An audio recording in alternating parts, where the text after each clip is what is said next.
Now, he's the fastest man in the world, and his Olympic triumphs have inspired thousands of people to take to the track. Now, Usain Bolt spirit has arrived in Brixton, where the search is on to find the fastest person on the block. Chris Legg has been finding out more.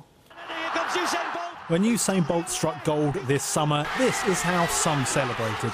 Not in Jamaica, but here in London, in Brixton. 7 weeks on, it was back to walking pace in Brixton Market today, but one local resident has been inspired to try and recapture the Olympic spirit. Brixton's got a proud and strong Jamaican community, and watching the reaction when Usain Bolt won both races, the 100 and the 200, got me thinking about how to sort of harness that in Brixton. And this is what he's come up with, the Brixton Bolt. A catchy name and an internet video clip to encourage anyone who lives in Brixton to try racing the 100 metres. Brixton loves Usain Bolt, and there's so much goodwill towards him that I think when I've told people the idea, they've all everyone smiled and thought that sounds like great fun. And I think that's what I've tried to make it really, so something that is fun for everyone.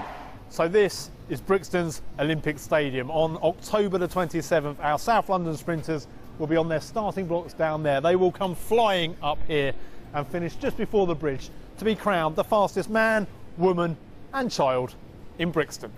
Apparently there's been plenty of interest already, though those we spoke to this morning didn't seem that keen to get their spikes on.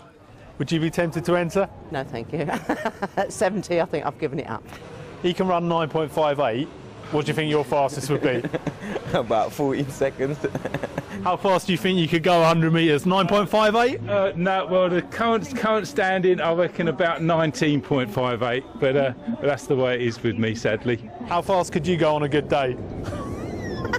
Probably one bus stop.